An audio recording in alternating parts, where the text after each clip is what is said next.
Oh no, I've failed autism. Right. Immediate thoughts post first assessment. It's 10 minutes since we completed. I have been and made a cup of tea, and I have penguin to dip in it. I definitely feel myself right now coming down from like a stressful situation. Like there's a definite powering down maybe.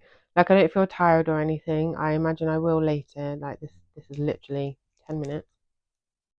I just went to the loo actually, and there is where I started downloading my memory of what happened and the things that had stayed with me. So what I was thinking about then was the final creative task, which was a wordless picture book, although it did have a title, which I don't remember. It might be Free Falling. I'm pretty good at stories. I consider myself a storyteller. I like writing fiction. I know there's a criteria about autistic people, and sorry, I'm eating and talking at the same time. I hate that.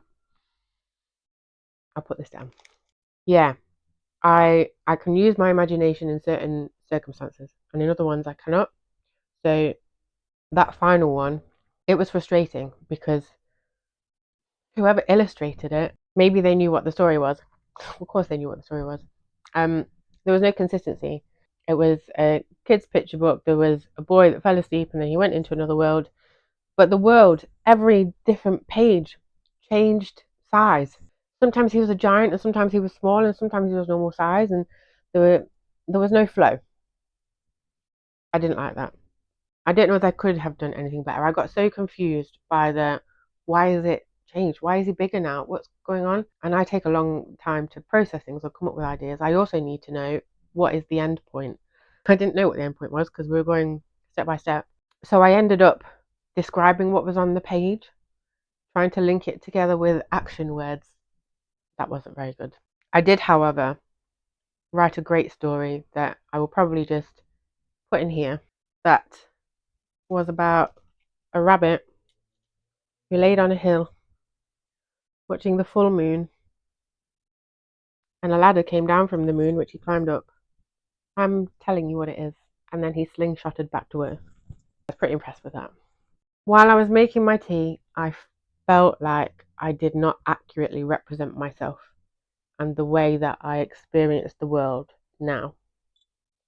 And I think now I am most aware of how hard it is to be in the world for me and the frustrations that I experience interpersonally with close people and strangers.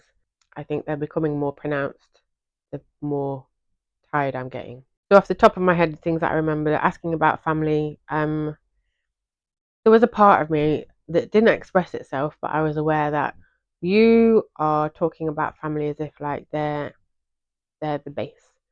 They're they're the everything and anything around that is additional. That's not how it is for me. And there was a fair amount of time spent on family, but I could have spoken much more and spoken much less. Talking about work, we didn't talk much about that. We didn't talk much about that in terms of autism, but I suppose this is the point of the assessment. I hope this is the point of the assessment. They will extract information from the way that I speak and the way that I answer that will go towards some kind of criteria because like the autistic part of my struggles in work is people tell me to stop asking questions and I feel like well, I can't do my job without asking questions. But then most of my work history before becoming self-employed was removing the requirement for questions. Very simple tasks. I was a medical secretary, come in, get the tapes, sit down, type, stretch, type, leave. There wasn't really much room for needing anymore, and I hated it. That's why I became a therapist. There were no other ambitions available to me, but I remembered that I was a good listener when I was younger. So, that's helping people. That'll be nice. Let's see what that's like. Thankfully, that engaged me for each year of training. Every year, I was still engaged at the end of it and I wanted to continue. Thankfully, 10 years later, I'm still engaged and I want to continue. I am burning out. I haven't supported myself quite as well as I needed. And so I'm trying to change the way that I work. But I still love it. I still get, I was going to say just as much, but I think I get more from it now than I ever did. It's really fulfilling. It's really interesting. It's really rewarding when it goes well. It's really challenging. It's the best thing I ever did, but it's really, really hard. And I think because I'm autistic, I'm less able to make the relationships that I need to support me. I'm less able to maintain those and receive from them. My object permanence is basically 5% of what everybody else's is, from what I understand. So when I'm away from people, those people have gone and so have their support, and I can think, oh, I know they're still there. I know they still care. I know they still love me, but I can't feel it. And so my nervous system is like, it starts panicking. I need somebody. I need some support. Oh my God, I'm all alone. And that's the big thing that I struggle with at the moment. I don't know if that is autism. It is object impermanent. Anyway, I'm digressing on a massive scale. Talked about family, talked about work, talked about best friend. We didn't generally talk about relationships, friendships. Oh no, we talked about new friends because I moved to Sheffield last year. So they asked about how I would describe those. They asked about emotions.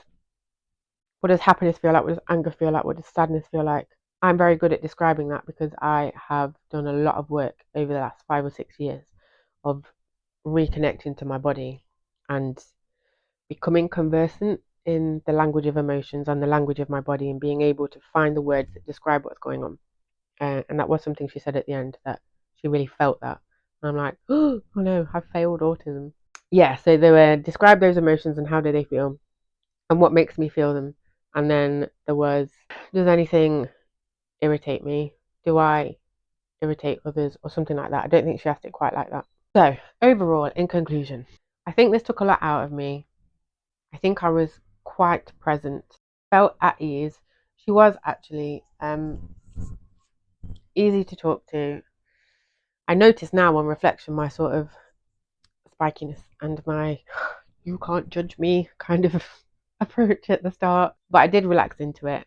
I didn't feel like she was out to get me or prove me wrong. I suppose there's a neutrality that I experienced. She wasn't fake. She felt authentic. Confessed to me about her over working out yesterday, 2 gym classes and a badminton class. So today she's very stiff. And there was a bit of me that was like, oh, that's nice that you're telling me that. And then a bit of, okay, is this part of the test? How am I supposed to respond to this? Oh, I might get it wrong. I don't feel like I did anything wrong. I don't think there's anything that I didn't say in regards to the questions that I was asked. There is a bit of me that feels like it was 40 years. We didn't cover many of them. And I know there's another assessment with my informant. I suppose it's going to cover a bit of childhood. That's why I'm going to be present in that assessment, because I will need to fill in the gaps that my friend doesn't know about. But the questions to my friend, well, they must be about how they experience me, which I think is actually going to be quite hard to sit in, be a part of. Nobody's really prepared me for that. Nobody's really spoken about that. And maybe it won't be as I'm anticipating. Right now, I don't really see how it could be any other way. There's going to be an assessor that says, tell me about Claire in this circumstance, or tell me this kind of memory about Claire. And I'm going to be like,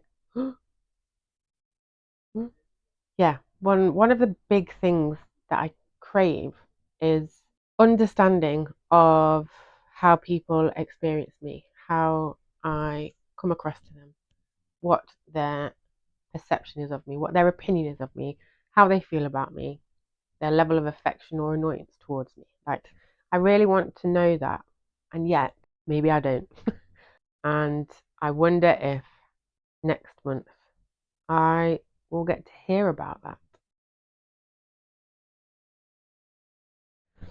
Greetings. We are 2 sleeps post first autism assessment. And I just want to give quick post sleep thoughts. Things have settled into me. I whatever up that I was on the day of, straight after the assessment, on that first video that you've just watched. Yesterday I had a bit of a crash, so It wasn't quite as quick as I thought it would be on the day. I sort of anticipated a bit of a like just heaviness and tiredness that didn't really come on the day. I don't think yesterday was a more challenging day, so I think the hangover from that was yesterday. Plus, life is just tiring. So today, I just want to give my final thoughts of the things that I remember. Also, my filming was terrible. I don't know how. I checked at least 3 times, but the position was here. What I'm actually doing right now in this video is to act out the story that I told for them. It's one of the exercises.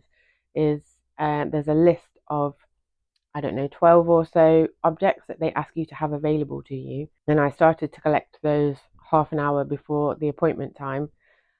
Insert video of me trying to record that, and then the cat stealing my pebble. So I think I had about 8 objects in the end, and I began the assessment saying, I haven't managed to find everything. What's this for? Do I need to go and find alternatives? And she said, oh no, that's fine, you need 5. So I had my 5. And the 5 was used to create a story. She went first, she picked a highlighter, post-it note, fan, like a paper fan, and some of the things that I don't remember. And she told a story about somebody going traveling and flying and stuff. So I told a story that it was hard to get out of what these objects actually are and making them represent something completely unrelated. She kind of did things completely unrelated, whereas I realised on reflection that mine are still, there's a tenuous link that you could find quite easily. I'm going to act it out for you, and then I'm going to insert here the terribly shot video of me actually doing it, and you'll hear the audio from when it happened. I hope that it's entertaining. I mean, it's a pretty basic story, but it's got some it has the foundations of something that actually could be kind of fun. So I was impressed with myself afterwards, and you'll hear me say that. So the object that I chose, they asked me to choose them beforehand, was the item on the list was leaf. I have 2 leaves on a twig. A bottle cap, that is what it is. A sponge, this is a makeup sponge that I use for painting. A teaspoon and a hair bubble. They actually asked for an elastic band, but it's an elastic band, it's just called a hair bubble. It begins once upon a time. Once upon a time, there was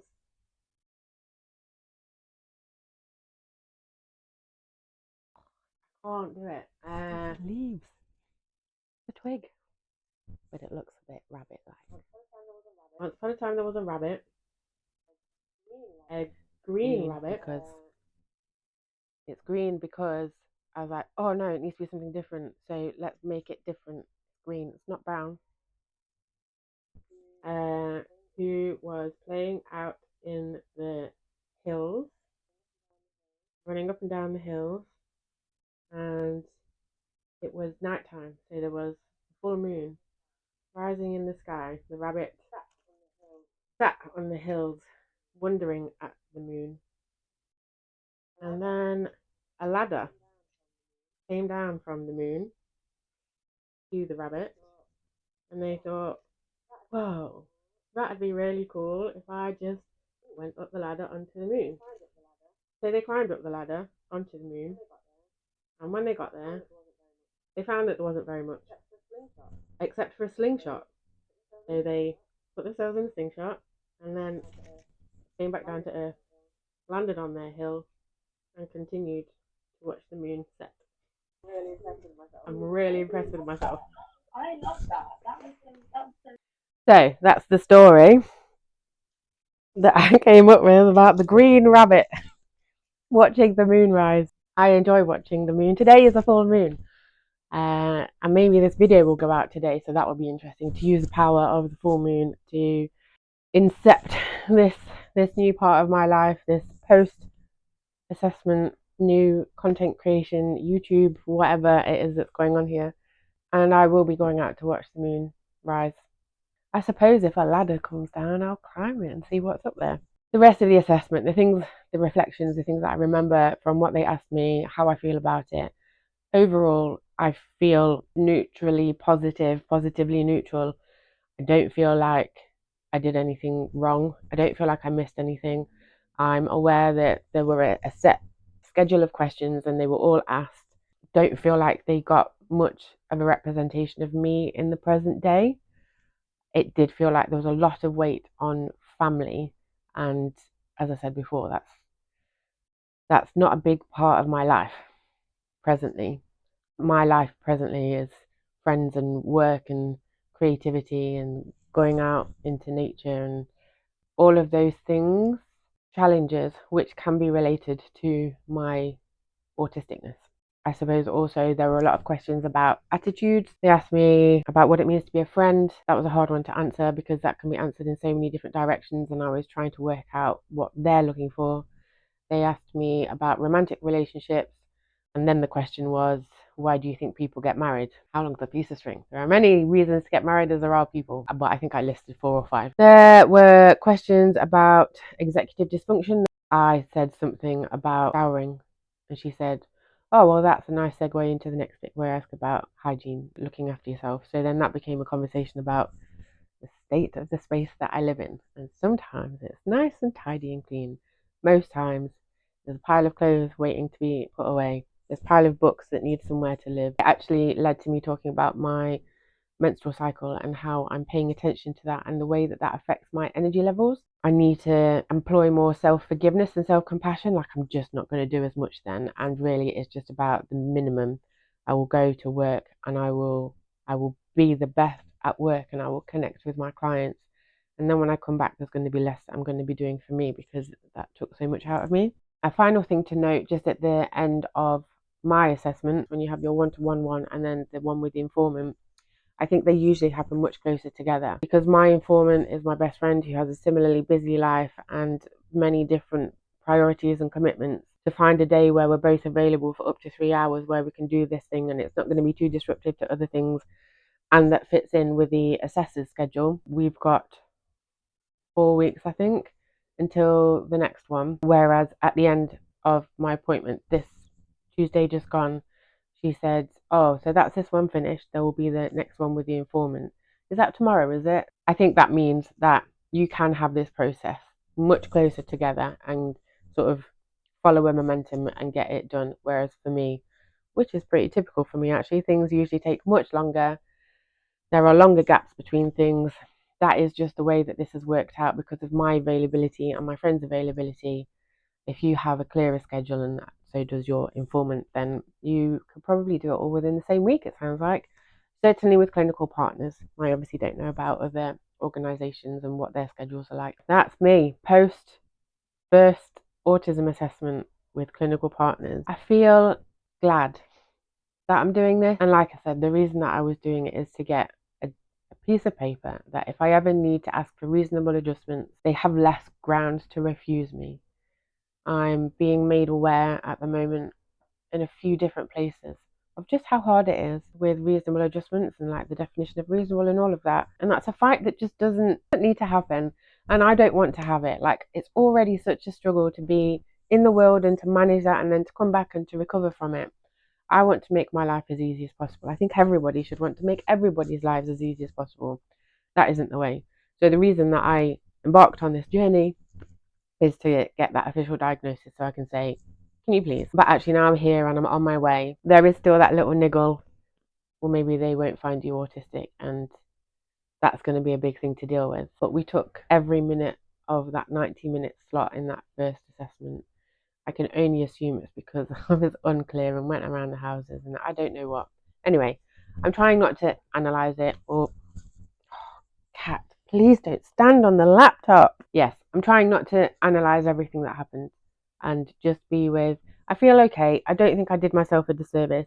I enjoyed my creativity with my rabbit. I know that as we get to November and for my next part that I will have a bit of apprehension and anxiety. I have no doubt, but I'm okay now. And overall, I'm glad that I'm doing this. And I'm glad that I'm recording it. This will be a nice thing for me to look back on, and hopefully it helps somebody. If you have any questions about the process, because I know I'm quite scattered here and I probably haven't explained many parts of it, so if there is anything you want to know and I feel like I can answer, please ask. Also, any questions for an older, late diagnosed self-employed woman in the UK, hit me up.